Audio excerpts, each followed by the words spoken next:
New Zealand के खिलाफ पहले टेस्ट मुकाबले के 5वें दिन पलट गया पूरा मुकाबला। भारतीय टीम को डिपेंड करने थे 107 रन। जसप्रीत बुमराह ने किया कमाल।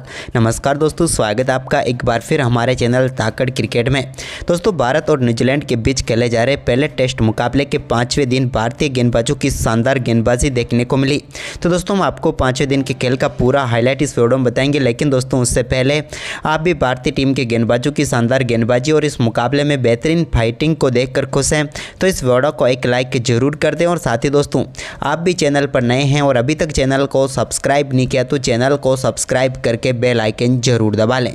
तो चलिए दोस्तों, जानते हैं इस बेहद ही शानदार रोचक मुकाबले का पूरा हाईलाइट कि आखिरकार कैसे 46 रनों पर ऑल आउट होने के बावजूद भारतीय टीम ने इस मुकाबले में 5वें दिन तक संघर्ष किया। तो चलिए दोस्तों, जानते हैं 5वें दिन के खेल का पूरा हाईलाइट।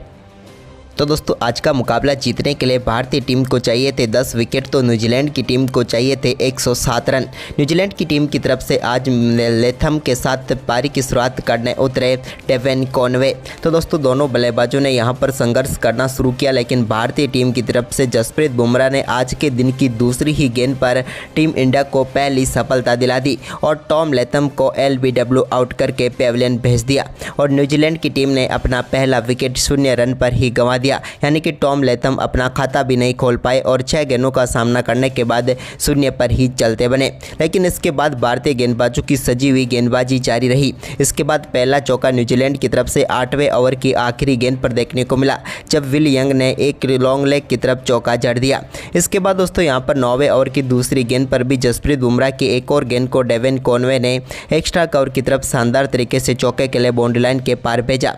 तो वहीं पर इसी ओवर की आखिरी गेंद पर भी एक और चौका यहां पर डेवन कॉनवे को आउटसाइड एज के जरिए मिला। हालांकि वो पूरी तरीके से बीट जरूर हुए थे इस गेंद पर, लेकिन चौका उन्हें जरूर मिल गया। इसके बाद 12वें ओवर की दूसरी गेंद का सामना कर रहे मोहम्मद सिराज की गेंद पर विल यंग ने एक और शानदार शॉट खेला और इस बार भी गेंद को बैकवर्ड पॉइंट की तरफ चौके के लिए बाउंड्री लाइन के पार उन्होंने भेज दिया। ये आज के दिन का अब तक का सबसे बेहतरीन शॉट उनके बल्ले से देखने को मिला। इसके बाद दोस्तों, यहाँ पर 12वें ओवर की 5वीं गेंद पर भी एक और चौका मिड विकेट की तरफ लगाने में कामयाब हुए विल यंग। अब धीरे धीरे पकड़ यहां पर बनाती हुई नजर आ रही थी न्यूजीलैंड की टीम। इसी बीच दोस्तों, 13वें ओवर की दूसरी गेंद पर भी डेवन कॉनवे ने मिड विकेट की तरफ एक और शानदार शॉट खेला और जसप्रीत बुमराह की गेंद को चौके के लिए बाउंड्री लाइन के पार भेज दिया। लेकिन इसके बाद 13वें ओवर की तीसरी गेंद पर जसप्रीत बुमराह ने शानदार गेंदबाजी करते हुए डेवन कॉनवे को LBW आउट करके पेविलियन भेज दिया। हालांकि अंपायर ने उन्हें आउट नहीं दिया था, लेकिन यहां पर एक शानदार रिव्यू देखने को मिला और यहां पर पूरी तरीके से गेंद स्टंप पर जाकर लग रही थी और डेवन कॉनवे आउट होकर पेविलियन लौटे, जिन्होंने 39 गेंदों पर 17 रनों की पारी खेली। तो वहीं पर इसके बाद नए बल्लेबाज रचिन रविंद्र आए, तो उन्होंने आते ही अपनी पहली ही गेंद पर शानदार चौके के साथ खाता खोलकर बेहतरीन तरीके से अपनी पारी का आगाज़ कर दिया। इसके बाद जसप्रीत बुमराह के इसी ओवर की आखिरी गेंद पर भी रचिन रविंद्र ने एक और शानदार शॉट खेला और गेंद को मिड विकेट की तरफ चौके के लिए बाउंड्री लाइन के पार भेज दिया। इसके बाद तो विल यंग ने भी रफ्तार पकड़ी और 14वां ओवर डालने आए रविंद्र जडेजा की गेंद पर एक और शानदार चौका उनके बल्ले से देखने को मिला, जब उन्होंने गेंद को शानदार तरीके से पॉइंट की तरफ चौके के लिए धकेल दिया। इसके बाद यहां पर रचिन रविंद्र ने भी शानदार बल्लेबाजी करते हुए एक और शानदार चौका जड़ा।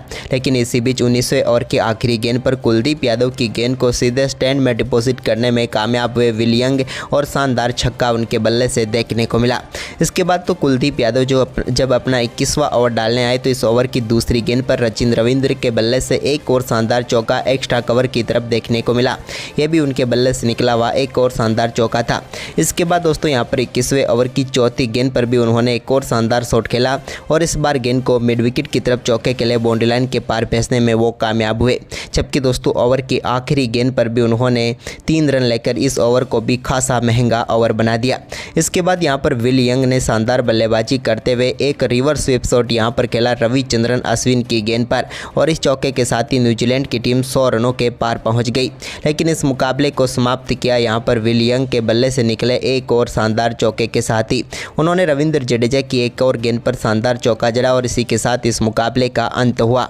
और यहां पर शानदार बल्लेबाजी करते हुए न्यूजीलैंड की टीम ने इस मुकाबले को 27.4 ओवर में 2 विकेट खोकर हासिल कर लिया।